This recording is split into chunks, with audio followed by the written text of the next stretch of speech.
show. This is the first part of the first split here where we're splitting Raw and SmackDown in one show together and 205 Live and NXT together. Yeah, so let's get into it. First up, we're going to talk about 205 Live. This past week on 205 Live, we started out with Hideo Itami and Akira Tozawa in a tag team match versus Grand Metalik and Lince Dorado. During the match, this was another good match, really building the feud between the two teams here. Eventually there's going to be some tag team titles introduced to the 205 Live division, and I think these two teams are headed for a clash for that title with the feud that they got going here. At one point, Akira Tozawa, was it Akira Tozawa or Hideo Itami? Either way, one of them tries ripping the mask off of Grand Metalik, and we know for luchadors that's a big deal. So the ref actually stops the match, disqualifies Hideo Itami and Akira Tozawa, and so the match ends. And obviously there's a lot of heat between the two teams. As I said, they haven't announced those tag team titles yet for the 205 Live division, but it has been reported that is what is going to happen after WrestleMania. Yeah, that's what I expect, is that these two teams here are going to be feuding for that once WrestleMania is done. Next up after that, we had Drew Gulak and Mark Andrews were supposed to fight this week. Unfortunately, that was canceled for Mark Andrews. Has a slight injury. We had Drew Gulak sitting there saying how he was going to, destroy Mark Andrews, and Mark Andrews, of course, responding after that, saying, that he's going to be 100%, and Drew Gulak's taking him lightly, and he's going to show him what's what. After this, we had a match between Tony Nese versus Jonathan Pierce, where Tony Nese got the win. 205 Live has been doing a really good job lately of really building the brand and making it something people actually care about and are getting into. They've been doing a good job of making it something you can't miss. Ever since they started this 205 Live cruiserweight tournament for the title, Tony Nese has taken a couple of tough losses during this time span. And it was good to see him get a win here. Just kind of build his character back up and remind you, like, oh no, this guy is a guy who can compete. And after WrestleMania, once we get a new cruiserweight title winner, we'll have another guy who's a legitimate competitor who can go after that title. After this, we had a great match between Buddy Murphy and Kalisto. Buddy Murphy got the win here. Again, this was another great match. A lot of high spots in this match. I mean, this was a match that made you, is one of the type of matches that makes it so, you should feel bad if you're missing it, because if you're a wrestling fan, these are the type of matches you want to watch, and you shouldn't be skipping out on 205 Live just because of whatever you've thought about it in the past. Like, it's changed. It's really good now. Fans are actually chanting 205, 205 during this match. And, ever since I've been watching 205, I can't really remember any time that has happened, but it definitely happened for this match, and they definitely earned it in this match. They went off. Big fan of Kalisto, big fan of Buddy Murphy joining the 205 Live. I recently read an interview, where he was kind of upset that he wasn't getting used as much as he thought he should be in NXT, and he was reluctant to join 205 Live because of this stigma that it had around it. But I read that since he's joined 205 Live, that he's actually, really liking it there. And for a guy that that was not excited to be where he was and joining a new division, and he's enjoying it. I think he's going to bring a lot of fire to his matches. Like just to draw people there. I mean, he is good, so he's gonna put on the best matches he can. So you get more of a groundswell of people talking like, oh man, have you seen Buddy Murphy on 205 Live? Because man, he's awesome over there. So I think he's going to be a big attraction, as is a lot of these other guys that are just going to people are going to start having to tune into 205. After this match, we had Drake Maverick and do a little promo saying how he thinks that the Cruiserweight title is going to be the match that steals the show at WrestleMania.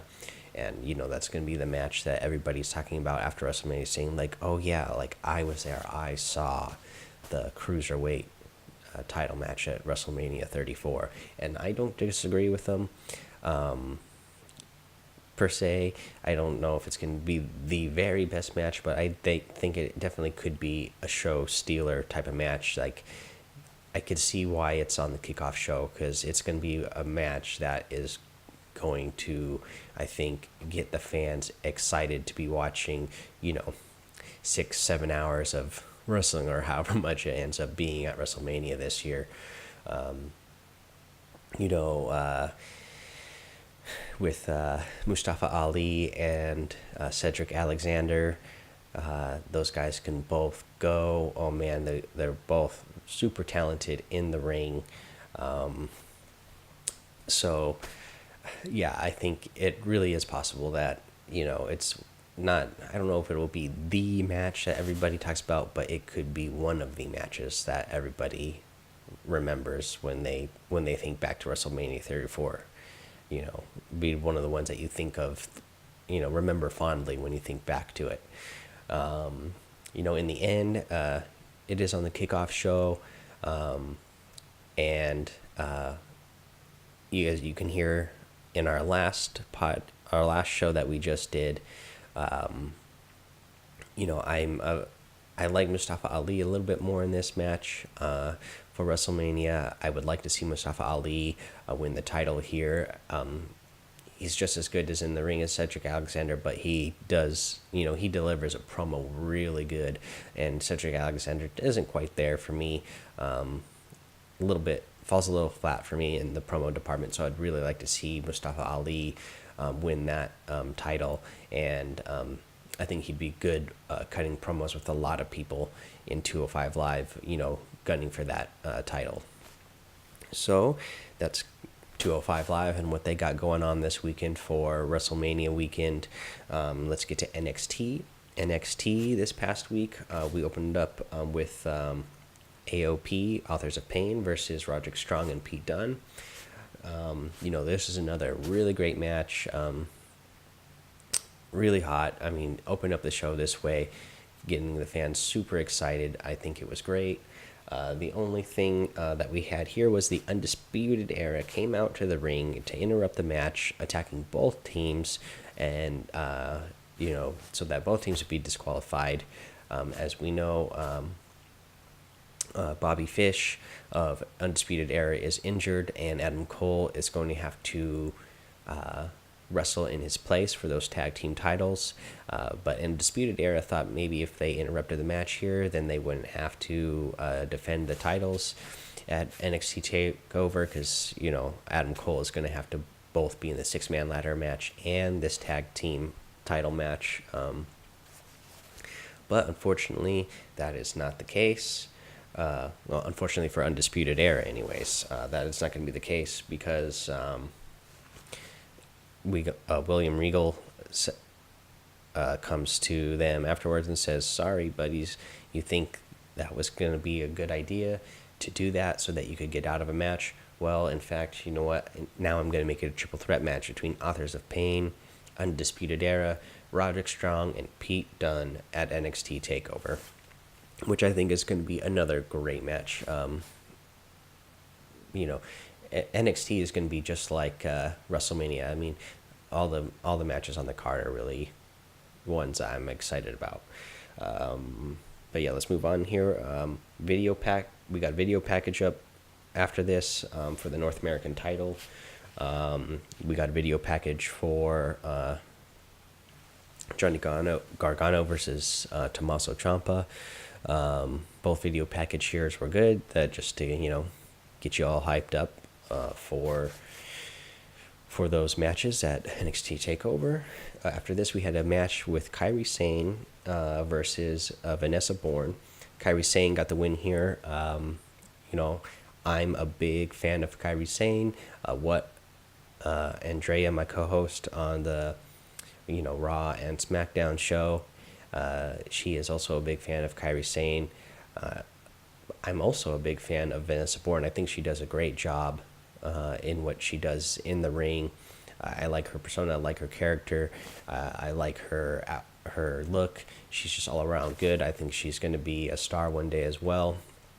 So I thought this was a good match. Kairi Sane did get the win here. She drops that big elbow that she does from the top rope, and looked good while doing it. Let's see here. Next up after this, we had Lacey Evans. She's calling out the women's division, says how she's, the class act, and nobody else in the women's division in NXT is a class act, and she's going to clean them up and beat everybody, calling everybody out. Has a lot of nasty stuff to say about everybody. After this, we get Adam Cole approaching William Regal outside here, and Undisputed Era approaching William Regal, saying how upset they are. It's not fair. Adam Cole has to fight in both the ladder match and the tag team title match. And William Regal says, "Oh, well, you guys are smart. You guys will figure it out. You'll figure out a way to do it." And, Adam Cole, obviously, Undisputed Era, is upset about that. That they don't, they're not going to get things aren't going to be easy for them. Let's see here. After this, we had a match between Lars Sullivan and Killian Dane. This was another great match between two big, huge guys. Nothing came of this at the end, as all 6 competitors ended up coming out to the ring that are part of the North American title match at NXT TakeOver. All 6 guys end up in the ring, and they all kind of face off with each other, and that's how we end the show. And speaking of NXT TakeOver, let's do a preview for that as we did for WrestleMania. So this weekend for NXT TakeOver, we have some good matches coming up. We're going to have the tag title match between Undisputed Era versus Authors of Pain and Roderick Strong and Pete Dunne. Now, I think this is going to be a hot match. I think all these matches in NXT TakeOver are going to be hot matches. For this, though, I would like to see Roderick Strong and Pete Dunne win. I know that's kind of crazy because, Pete Dunne also has the UK title, and he's the Bruiserweight, but I like the teaming of them. I like both of those guys. Undisputed Era, I think it should just, it should be sort of part of the storyline that they had a tough weekend, and, then they can really start feuding with William Regal, and it's all his fault that they, lost, had a bad weekend at NXT TakeOver New Orleans. Authors of Pain, the reason why I'm not rooting for them to win is, I would root for them to win if I didn't think that they should go up to the main roster, because they are a great tag team. I think if you put the titles on them here, then that means they're going to be, at NXT for a while more. But I would rather see them called up to the main roster sooner rather than later. We need some more good tag teams on the main roster, especially for Sheamus and Cesaro. We don't have a great they don't have a good feud going on in the tag team division right now. I mean, they might lose to Braun for those titles, but I assume they're going to stick together as a team.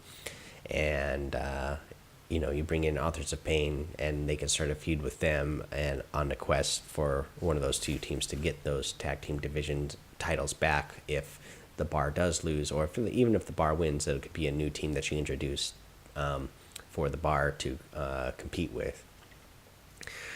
Or even if you put them on a show with the Bludgeon Brothers, then I think they'd have great feuds with the Bludgeon Brothers. You'd have four big, huge guys all together in the ring doing tag matches. I think that would be really good to see. You could see them as legitimate contenders with the Bludgeon Brothers based on size.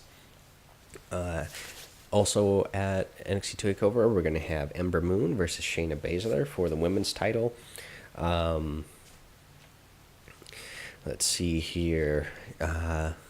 This is another one that I think Shayna Baszler has done good work since she's joined NXT, and I think she's ready to be champion.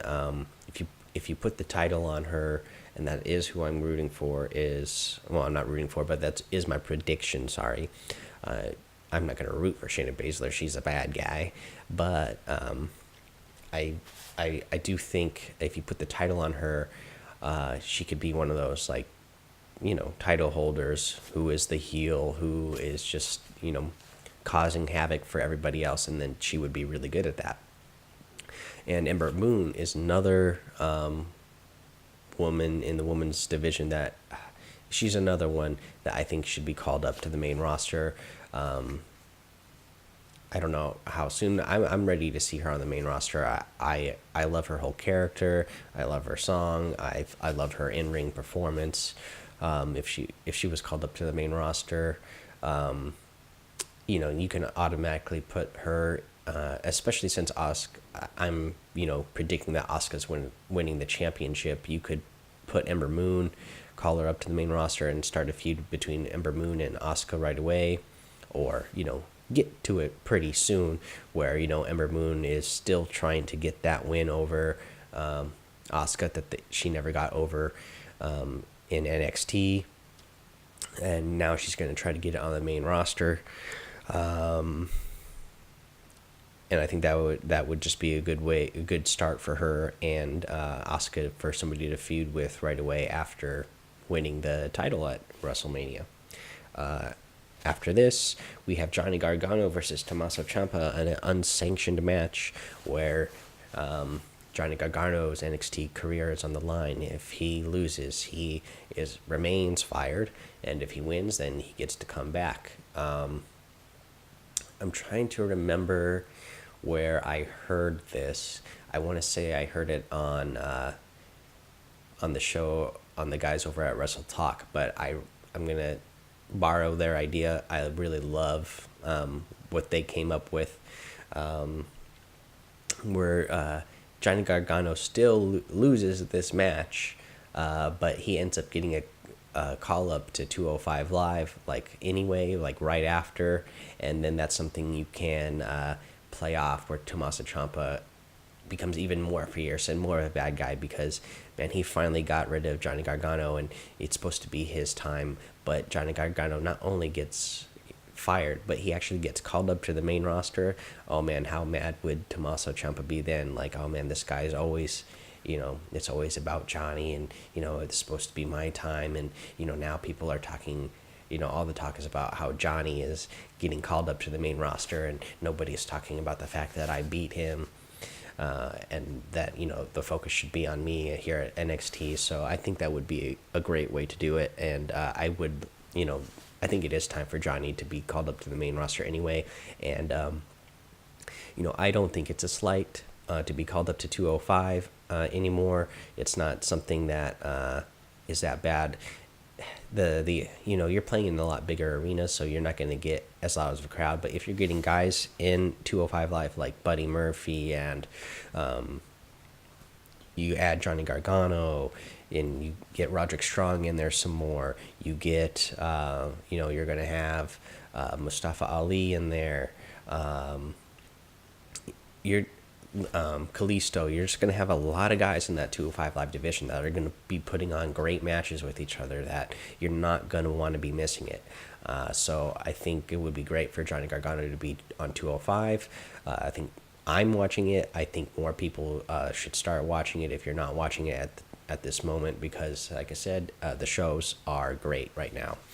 And I think they're going to continue to be great with the way the show has turned. So next up, after this, we're going to have our main event, which is our North American title. No, not the main event. I think this is going to be the match that steals the show anyway. But we're going to have our North American title match, 6-man ladder match. It's going to have Adam Cole, Lars Sullivan, Killian Dane, EC3, Ricochet, and the Velveteen Dream. Now, who do I want to see win here? This is a tough one as well. If I'm going for who in my heart I want to win, I want it to be Velveteen Dream, because I want to see Velveteen Dream be the champion, because I love Velveteen Dream. At the same time, this is another guy that I would love to see on the main roster, because he's just a star in the making. But I don't know if I'd call him up now. Maybe you give him one more year down at NXT, or even another, if it's not even a full year, just another half a year, 6 months or so. But so I'd like to see him win the title here. But that's not going to be my prediction. That's just who I want to win, because I love him so much. If I'm predicting somebody here, what I'd like to see happen when Adam Cole does not win, like I said, he's going to be having a horrible night at NXT Takeover, and he's going to blame it on William Regal. Lars Sullivan and Killian Dane, they're both really good, especially Killian Dane. But I don't necessarily want to see either of these guys win either, especially Killian Dane. I'd like to see the whole Sanity faction called up to the main roster. So you can't really put a belt on Killian Dane, because if you do, then you kind of need him to be there to defend the titles. So I'd rather see him and the whole Sanity faction called up together to the main roster. Ricochet and EC3 here. Ricochet, he does such high flying moves, and he's gonna get over with the fans just based on his moves. We have EC3, with his whole persona. I think it would be great for him to win that title, in his debut. For NXT, I think it would be great to see him, he's strutting around saying, like, see, yeah, they made this title just for me. He's the top 1%, and I think it would be really good for his character to, the way he feels entitled and that he's the top 1%, blah, blah, blah. It would be great for his character to be holding a title right away. And again, here we go. We get another bad guy, another heel holding the title, and all the other babyface characters have somebody to play off of, and have a champion to be feuding with and be trying to take down. And I think EC3 will cut some really good promos to be able to do that. Then our main match, we're going to have a title match between Andrade Cien Almas and Aleister Black. Now, this one is also really tough for me to choose, because this is another match that, man, I would really like to see both guys up in the main roster as well. But if I have to choose, I'm going to say that Aleister Black wins here. That is my prediction.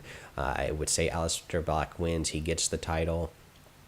And then he starts another year of like really good matches, being a star at NXT, and maybe in a year that's when you call up Aleister Black to the main roster. Now I'd really like to see Andrade Cien Almas and his manager Zelina Vega called up to the main roster, because Andrade Cien Almas is really good in the ring, great matches, but Zelina Vega is like, she is over. She is hot. She is, popping with the fans with her promos. She does a good, she gets the heat. she does a good job of being that heel manager, you know, helping Andrade Cien come together as a character. So these guys, I want to see them on the main roster, and Zelina starting feuds with both women in the women's division on the main roster, whichever side they get called up to, and being the mouthpiece for Andrade on the main roster, and you know like I said, she does a good job in the promos and really creating some heat with the fans there. So that's what I'd like to see. So Aleister Black is my pick to be the new NXT title holder, and that's the show, guys. That is all my predictions for NXT Takeover. My prediction for the 205 Live at WrestleMania. Again, this has been a lot of fun.